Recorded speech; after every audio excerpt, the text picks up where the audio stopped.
خوش آمدید میرے پیارے دوستو آپ کے اپنے چینل کہانی کار پر۔ آج میں آپ کو ایک ایسی داستان سنانے جا رہا ہوں جو قدیم عربی لوک کہانیوں کے دل سے نکلی ہے۔ ایک ایسی کہانی جو محبت، شادی اور ایک ایسے خوف کی بات کرتی ہے جو انسان کے تصور سے بھی باہر ہے۔ یہ کہانی ہے بغداد کے ایک خوشحال تاجر سید نعمان کی، جس کی زندگی ایک ایسے راز کے سامنے آنے سے ہمیشہ کے لیے بدل گئی جو اس کے بستر کے پاس ہی چھپا ہوا تھا۔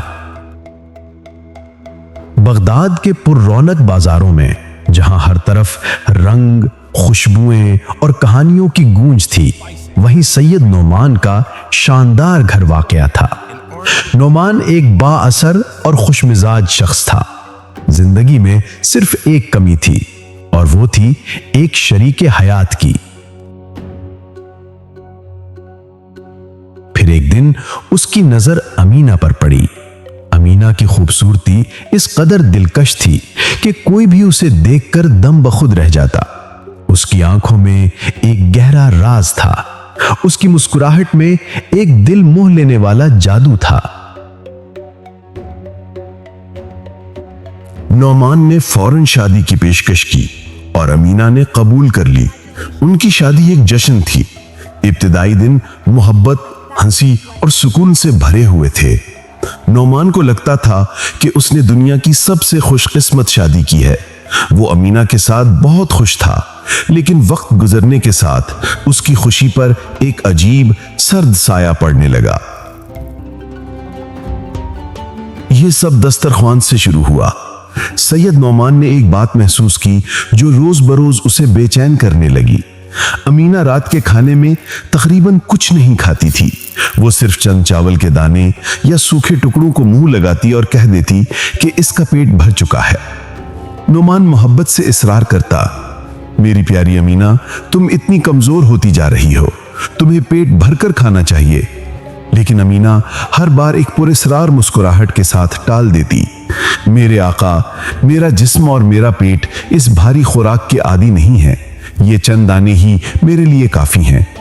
نعمان کو شک ہونے لگا، ایک جوان اور صحت مند عورت جو دن بھر کوئی خاص مشقت نہیں کرتی، وہ آخر کس چیز پر زندہ ہے؟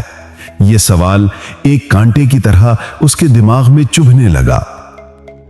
کیا وہ کوئی بیماری چھپا رہی ہے یا کوئی اور خوفناک حقیقت؟ پھر ایک رات نعمان نے فیصلہ کیا کہ وہ اس راز کی تہہ تک جائے گا۔ اس نے سوئے ہوئے ہونے کا ڈھونگ کیا۔ نصف شب کے گہرے سائے تھے۔ ماحول میں ایک پر اسرار خاموشی چھائی ہوئی تھی، جیسے سارا شہر کسی خفیہ منظر کا گواہ بننے سے خوف زدہ ہو۔ نعمان نے آنکھیں تھوڑی سی کھولی اور دیکھا امینا چپکے سے بستر سے اٹھی۔ اس نے کالے رنگ کی ایک لمبی چادر اوڑھی۔ اس کا چہرہ تقریباً مکمل طور پر چھپا ہوا تھا۔ اس کے قدموں میں ایک غیر معمولی چستی اور بے چینی تھی، جیسے وہ اپنے آپ کو ایک ایسی پیاس بجھانے سے روک نہیں پا رہی ہو جو بہت دیر سے بے قابو تھی۔ سید نعمان نے سانس روکے ہوئے بستر سے باہر نکلا اور چوروں کی طرح اس کا پیچھا کرنے لگا۔ امینا گھر کے پچھلے دروازے سے نکلی اور شہر کی تاریک گلیوں میں غائب ہو گئی۔ نعمان نے اپنا خوف قابو کیا اور اس کے سائے کا پیچھا کرتا رہا، یہاں تک کہ وہ شہر کی حدود سے باہر ایک ویران اور خوفناک جگہ پر پہنچ گئے۔ آخر کار امینا ایک قدیم خاموش قبرستان کے دروازے پر رکی، جہاں پر پرانی قبریں اور ٹوٹے ہوئے پتھر تھے۔ نعمان ایک ٹوٹے ہوئے دیوار کے پیچھے چھپ گیا۔ اس کا دل زور زور سے دھڑک رہا تھا۔ اس کی دہشت کے لیے امینا نے وہاں ایک اور خوفناک منحوس شکل سے ملاقات کی جو دور سے ہی ڈراؤنی لگ رہی تھی۔ اس سے پہلے کہ نعمان کچھ سمجھ پاتا، امینا اور اس کی ساتھی نے مل کر ایک تازہ قبر کی طرف بڑھی اور زمین کھودنا شروع کر دی۔ پھر وہ منظر پیش آیا جسے دیکھ کر نعمان کی روح کانپ اٹھی۔ انہوں نے قبر سے ایک لاش کو نکالا اور اسے بے دردی سے کھانا شروع کر دیا۔ امینا صرف ایک عورت نہیں تھی، وہ ایک غول تھی، ایک شکل بدلنے والی، رات کو قبروں سے مردہ نکال کر کھانے والی خونخوار غول۔ اب نعمان کو سمجھ آیا کہ وہ دن میں کیوں نہیں کھاتی تھی۔ اس کی بھوک کا سامان، اس کی خوراک تو یہ مناظر اور مردہ اجسام تھے۔ نعمان لرزتا ہوا گھر واپس آیا۔ وہ ساری رات جاگتا رہا۔ اس کی آنکھوں میں وہ خوفناک منظر چمکیلا ہوا تھا۔ اس کا سر چکرانے لگا۔ اس کی بیوی جس سے وہ محبت کرتا تھا ایک بدروح، ایک درندہ تھی۔ اگلے دن اس نے ہر طرح سے اپنے آپ کو پرسکون دکھانے کی کوشش کی، لیکن اس کی آنکھیں، اس کا چہرہ سب اس کا راز کھول رہے تھے۔ شام کو جب امینہ گھر واپس آئی تو اس نے نعمان کی خاموشی اور اس کی نظروں میں چھپے خوف کو محسوس کر لیا۔ سید نعمان سے اب مزید برداشت نہ ہو سکا۔ اس نے ہمت مجتمع کی اور فیصلہ کن لہجے میں بولا، امینہ، میں سب جانتا ہوں۔ میں نے کل رات تمہارا پیچھا کیا تھا۔ تم میری بیوی نہیں ہو، تم ایک غول ہو۔ تم قبرستان میں مردہ لاشیں کھاتی ہو۔ جیسے ہی یہ الفاظ کمرے میں گونجے، امینہ کے خوبصورت چہرے کا نقاب اتر گیا۔ اس کی آنکھوں میں سرخ شعلے بھڑک اٹھے۔ اس کا خوبصورت لباس، اس کا نازک انداز، سب ایک جنونی، وحشی غولنی کی شکل میں بدل گیا۔ وہ ہنسنے لگی، ایک ایسی شیطانی ہنسی جو کمرے کی دیواروں سے ٹکرا کر خوف پیدا کر رہی تھی۔ تم نے دیکھا میرے پیارے نعمان، تم نے میرے راز کو دیکھا۔ تم میرے اس تاریک روپ کو نہیں بچا سکتے۔ اب تم اس راز کے ساتھ زندہ نہیں رہو گے۔ اس نے چیختے ہوئے اپنے ہاتھ ہوا میں لہرائے۔ یہ ایک جادو تھا، ایک طاقتور سیاہ جادو۔ اس نے ایک خوفناک منتر پڑھا اور لمحوں میں سید نعمان کے سامنے کی دنیا دھندلی ہو گئی۔ اب تم میرے پیارے کتے بن جاؤ گے۔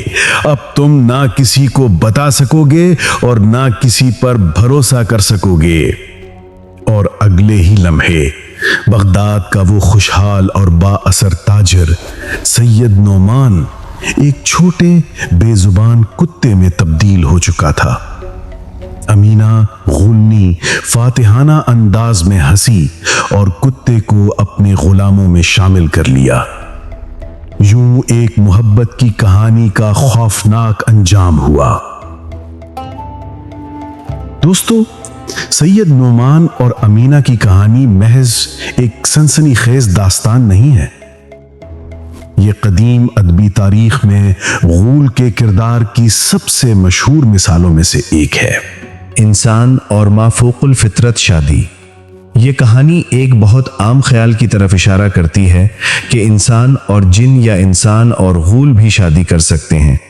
کچھ روایات میں غولوں کو جنوں کی طرح اچھا یا برا بھی سمجھا جاتا تھا، اور کچھ کہانیاں ان کی نسبتاً خوشگوار زندگیوں کا ذکر کرتی ہیں۔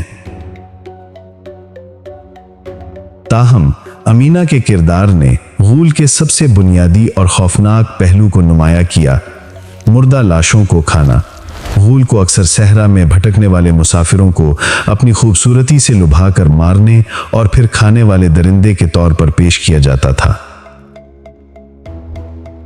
یہ کہانی الجاحظ جیسے علماء کے اس نقطہ نظر سے بھی ملتی ہے، جو غول کو بنیادی طور پر خوفناک اور بدکار جن سمجھتے تھے، جن کا واحد مقصد انسانیت کو نقصان پہنچانا ہوتا ہے۔ یہ کہانی ہمیں سکھاتی ہے کہ سب سے خوبصورت چہرے کے پیچھے بھی سب سے خوفناک سچائی چھپ سکتی ہے، اور یہ کہ جب ہم شک کرنا شروع کر دیں تو اس راز کی پیروی کیے بغیر سکون نہیں پاتے۔ میں امید کرتا ہوں کہ آپ کو یہ گہری اور خوفناک داستان پسند آئی ہوگی۔ آپ کو اس کہانی میں سب سے زیادہ خوفناک چیز کیا لگی؟ کیا آپ کو لگتا ہے کہ نعمان کو امینہ پر پہلے ہی شک کرنا چاہیے تھا؟ اپنی رائے کمنٹس میں ضرور دیں۔ اگلی پراسرار کہانی تک اپنے ارد گرد کے سائے سے ہوشیار رہیں۔